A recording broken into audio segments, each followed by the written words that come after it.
Hi and welcome back. So what are we doing today? Well, we thought we would wander around the beautiful city of Melbourne with some very old cameras. Yep. And some equally dated lenses. Yep. And think in terms of black and white monochrome, challenge each other to take 10 images of different parts of Melbourne, whatever takes our fancy. Sort of a photo essay that Absolutely, the 10 images that you could, black and white images you could put on the wall somewhere if you're happy with. Yeah, but Should clarify, when we say old cameras, we're talking 7D and 60D, so not old as in 1950s, but sort of old 15 for years digital. old, Yeah. So very little onboard guidance. And I think today's, by using gear that is 15 to 20 years old, we're proving that it's about the composition, not so much about the gear that is being used. Yes, because some of my lenses date back to the late 80s when I was using the EOS 650 film camera. So obviously they're not Showing going to your age. be, and they're not obviously going to be as sharp as my current RF selection. But the point is to use that is for the fun of using them, isn't it? Yes. Really, just to have fun using them. And you don't need the latest gear to create something interesting. Light, shade, contrast today. Not so much about fast lenses or even autofocus. So just And we've selected the topic is black and white. It correct? is, very much so. 10 images, black and white, from our older gear. Let's go. Good.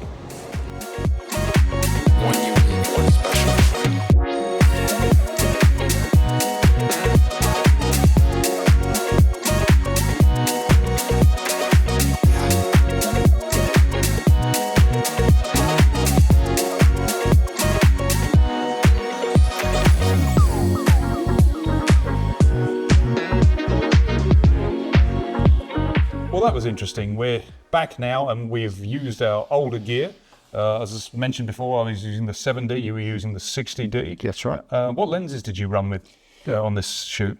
I took 4 with me, and I basically really enjoyed the old 70 to 200. Use it predominantly most of the day. Yep. I did have a 24-105. Yeah. The little nifty. The old nifty 50, yes. Yeah. And I even dabbled with the Tilt Shift 17. Yes, okay. I took one shot with that. Yeah. Actually, spun me trying to set it up. Yes. Well, I mean, the whole idea was to go with your oldest year as such anyway. So I think that's, I mean, I joined you, I used the 24 to 105, which are still an excellent lens. Sure. I did use the 18 to 55 for a couple. This was a lens I bought with my original Canon 20D when it came out. Which that unfortunately has broken down, so that's why I bought this. I bought the 7D on eBay. I mean, it's a 2008, 2009 camera, and I purchased this for about 250. I think you paid 200 for that. Yeah. And it just shows you what you can still get with good gear, doesn't it? I mean, it was well-made gear. Less well made, but giving its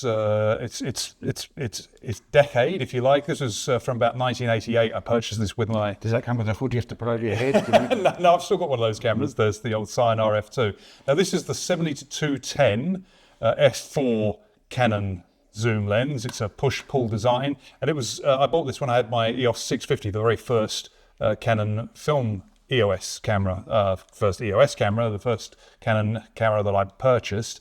And it is, having looked at the results, this is really showing its age. This is the one lens that unfortunately it let me down. This was not as crisp, and it just doesn't have it anymore. And I really noticed that I lost the not having image stabilization. That was something I really noticed. I used my old 50 EF macro as well for a couple of frames, and I used an old EF 28mm for a couple of frames. So how did you find working with the gear anyway while this is playing? Well, I took myself right out of my comfort zone, not just by using camera gear and lenses that I haven't touched in quite some time since we've both gone mirrorless, but I did a lot of candid photography in the street. Yep.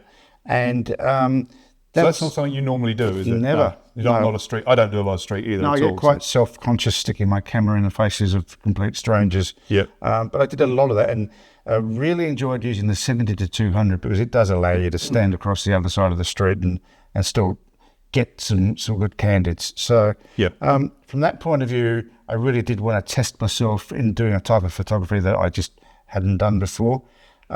Some people gave a smile and a wave, and even one wanted to be in the odd image or two. Yeah. I knew that you have a strong liking and leaning for architectural details, and when you're walking around Melbourne, you can't help but be drawn to some of the buildings too. But what this does in deliberately shooting black and white is you need to compose in black and white. So you're far more considered with this kind of photography, and that too is also different to what we normally do. Did you find the older gear in any way hampered you, or was it just a return to form? I actually think with the older gear, it suited the style of photography and having to stop, slow down and think. Yeah. Because the camera isn't going to move as quickly as the modern cameras do. So I think, just having the older gear suited the style of photography for the day. It's ironic in a way, though, isn't it? Because a lot of street photography, and I mean, I'm just looking through some of your images. Some of them are absolute crackers that you needed to be quick and get the shot, and you've definitely done that, and you've told a story. There's one in there that you've really told a fabulous story on. I think many of them. Sure. But you needed to be quick, didn't you? And yes. And the gear still functions well enough for that. Yes. That's the thing. No. If anybody is looking for a camera to enter the market as a hobbyist, I can't recommend the 60D highly enough. If you can get it for around a couple of $100 Australian, I think that's a great buy. Well, that's the thing, isn't it? Then we're talking Australian as well. Yes. So you were 200 Australian, mine was 250 Australian. I mean, you can't. That's fantastic. The quality, and this was mint condition. So I mean, it's fabulous. Yes. You get a lot of camera for that amount of money, don't you? Yeah. I know that this is going to bring out of the woodwork all the people who say, well, it's not it's the photographer that makes the picture, and quite rightly so. I mean, I do get that, but there are times when if you're shooting fast-moving birds in flight, these wouldn't keep up as much as, let's say, the later, like the Canon R5 that I'm recording this on, or the R5 II. But for the type of photography we were doing here, and just really going for that black and white feel, I think they were fabulous. I actually think in one sense, has probably touched on it already, having to think in black and white and compose a considered shot, not being able to shoot at fast burst speeds and actually having to slow down because the gear that you're using has limitations, assisted on the day. Yes, yeah. Well, I mean, I started my career shooting architecture using a Sign RF2 field camera, a plate camera. And I mean, that was the slowest you could get. And it's slowing down, particularly when you're shooting architecture, is not a bad thing, because it really forces you to look. Shooting in black and white forces you to look, obviously, at you're wanting to tell a story, but you're looking for the shapes and the tones in the image, because you've stripped away color. So it's really about that lovely, I mean, obviously in my case, and I know I'm biased, but I shoot a lot of architecture and architectural details because that's what I like. I love the shapes. I didn't do as much in terms of the street portraiture as you did, and I think your street portraiture is fabulous. I think it's why it's interesting that we both went out and did contrasting styles, but still making black and white the sort of the focus, if you'll excuse the pun, of the exercise. So I think it's important too, when we're talking black and white, that you're thinking in terms of light and shade, in contrast, etc. A black and white image needs to tell a story, whereas a coloured image, not so much. It's a recording a particular moment in time or a memory. Whereas I think with a black and white photo, you need to be drawn into it. There needs to be a story being told. Yes. It needs to challenge you in some way. Yeah. So a lot of the images that I was trying to find in composing were based on that. Yes. Yeah. Telling a story, being drawn in, having questions asked. I have to say, obviously, for the purpose of this exercise, we did this over, about 2 hours? I think it was 2 hours before we had to I had to rush to lunch. But this was over a course of about 2 hours, and it was a lot of fun, wasn't it? It really was a lot of fun looking for that black and white shot that and the details within the cities. So the only lens I say that really let me down was 7200. That really is just a paperweight now. That is when you see my images, you'll see they look okay. Probably look okay on the screen, but they aren't sharp enough. Well, we apply some grain then, don't we? we go. Yeah, well, that's it. This will become a paperweight from now on, I think. But It's interesting. One last thing I wanted to make, though, is that just because you're shooting in black and white, or if you take a boring image in colour, turning it to black and white doesn't suddenly make it Totally art. agree. You have to have a good, interesting image Yes. beforehand. And I think there's a lot of people think that, oh, well, I'll just turn it to black and white and it'll suddenly become art. Well, it doesn't, does it? I mean, I proved that with some of the pictures I took here, and I haven't shown because they were lousy, and turning to black and white didn't help them. So okay, so going through your shots, I'm going to go through and show you the 10 that I think are my favourites of yours. I'm nervous. Yeah, no. I mean, it's all subjective. Of course, that's all that matters. Starting here, I noticed you did a lot of street portraiture, which, considering, as you say, it's not something you're comfortable with normally. Correct. Yeah. I think they were fabulous. So I liked this one. This is of a lady who's obviously preparing food of some sort. Yeah. And this is a nice shot. I like this because I like the light across her face there. That to me really is a nice sort of portrait. Yeah, and there's a lot of negative space behind her, which helps frame her too. Yeah. So isolates the subject. Yeah.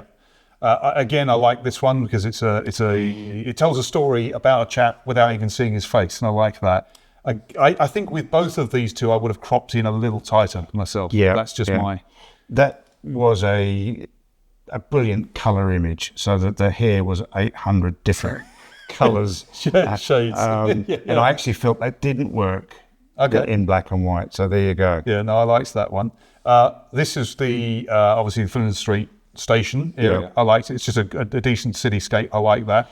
I'm really happy with that. I like the way that there's sort of some lead-in lines with the way that the city sort of comes to a high point. And I thought the contrast in the image worked quite well too. Yeah, what I also like those, I like the fact it looks like the clouds are about to swamp the city. Yeah. And that sort of tells that sort of side of the story too. Again, another one, I like this one. I don't want to get into any politics on this. It's not the forum for it, but I like the fact you're telling a story about the drama in these people's lives. Correct, yeah. And you've got this gentleman here with his camera talking to them as well. I do like this shot. And it's nice that you've got the signs behind for the trains, and it's, so you know where you are. You know exactly where you are. Yeah. That's a really nice little street portrait there. You knew I was going to like this one because I like the leading line drawing in. I like the fact you caught the light on the person at the end walking there. I love that. Yeah. That's really good. And if you look then straight above them, you've got the parking sign. Correct. So you've got the graphics. It's got everything about it that I like. You could say this foreground area here, if it was colour, would probably look just like wasted space. Yes. But because it's black and white, that's why that you in. works for me. Yeah. It's saying, look, this is where I need you to see it within the image. I like this lady as well. She's obviously somebody out on a lunch break, window shopping and everything. And I think you've just caught the light on her nicely there. That's that works for me. This is your best shot, in my opinion. This is my absolute favourite. And the reason being, not only was this man making us the most amazing banh mi rolls, but if you look at the light on his face, it couldn't be better, I think. And you've got the person in the foreground patiently waiting for his order. We know what he's doing. He's making food. This to me is a classic black and white shot. Would I have cropped in? I don't know. I mean, I like it as it is. You've got the signs showing what he's, that it's food. I did actually crop quite a bit out from the left-hand side. There was some signs for the costs of the banh mins, etc., which I didn't think added to the image at all. So it is fairly well cropped. Yeah, I think this is your best image. This is my favourite of yours anyway. I love this shot because it tells a story. I'm obviously not going to go into what the story is. I don't want to get the gentleman in trouble, but it's a classic shot. I like the fact that you told the story on the I street. nearly went very heavy grain with it. I sort of want the Henri Bresson type approach, but I thought it looked quite nice, sharp. You didn't. This is the thing with these though. They handle. I mean, there's very little grain in them, isn't there? I mean, they're pretty damn good in that sense. This one, I like the shot. I don't like the lack of the dehazing that you pull out. That's not my style. But that's personal. But I like the shot you've got there. I love the softness. And the bike there.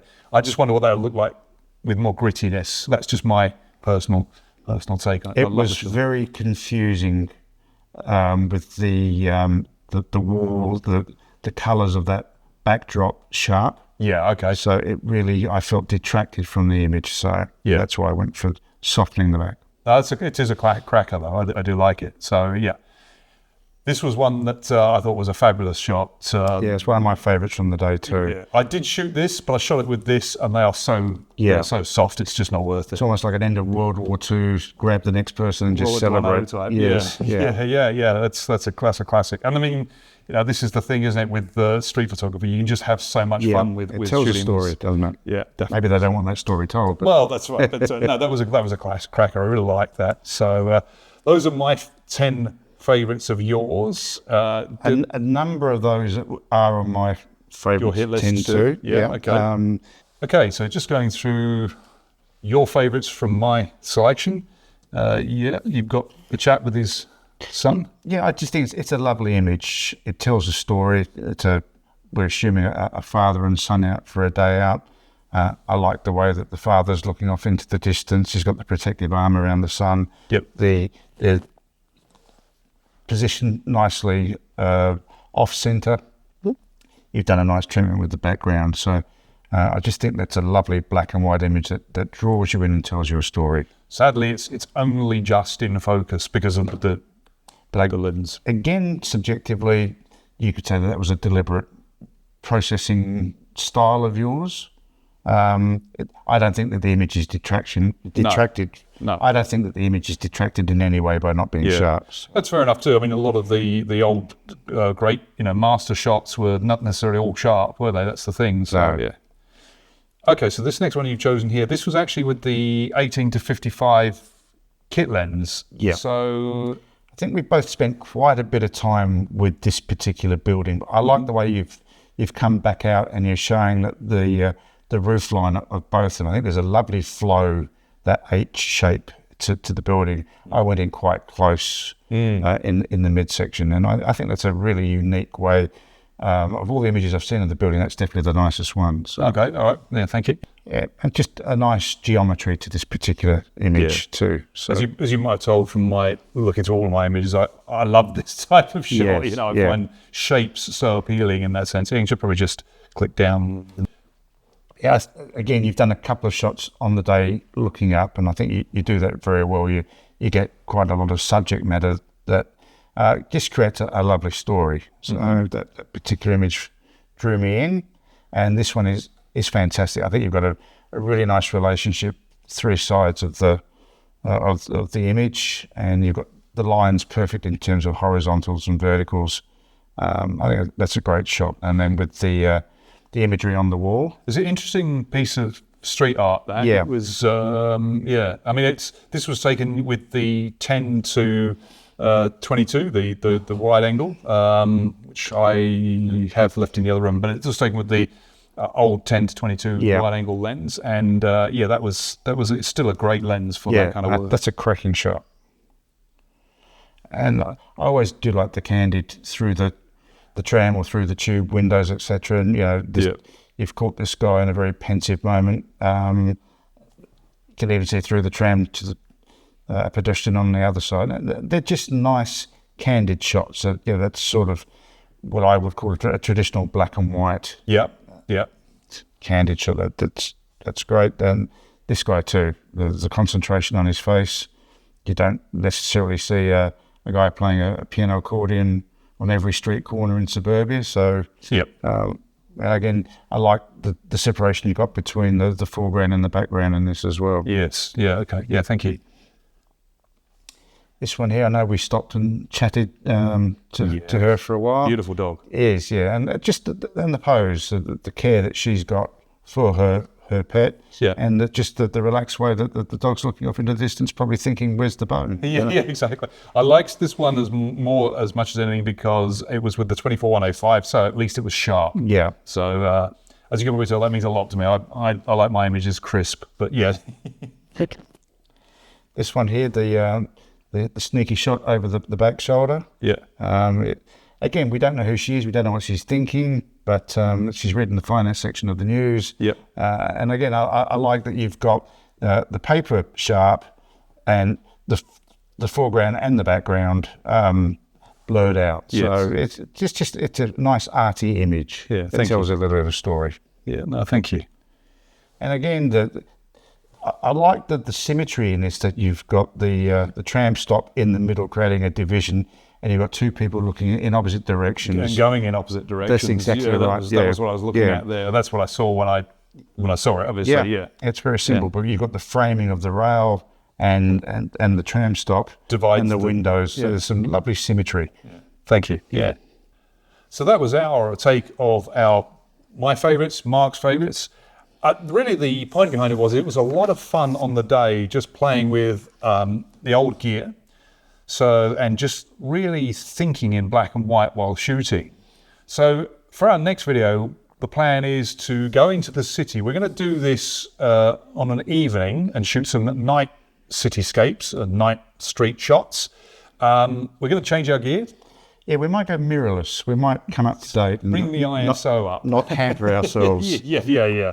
I mean, as good as these cameras are, obviously the ISO, and the ISO is not bad, I'm not saying it is, but the later mirrorless cameras, I'm going to use the R5 or the R5 Mark II. You're going to use your Fuji. I think I'll go Fuji, yeah. They're better in low light. I mean, you're going to get a better image when you pump up the ISO. So we're going to try go ditch the older gear and go with the newer gear for our next video. So, and that's later on this week when it stops raining.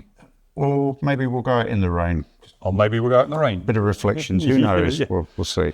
So join us, if you can, in the next one, where we do a little bit more street photography.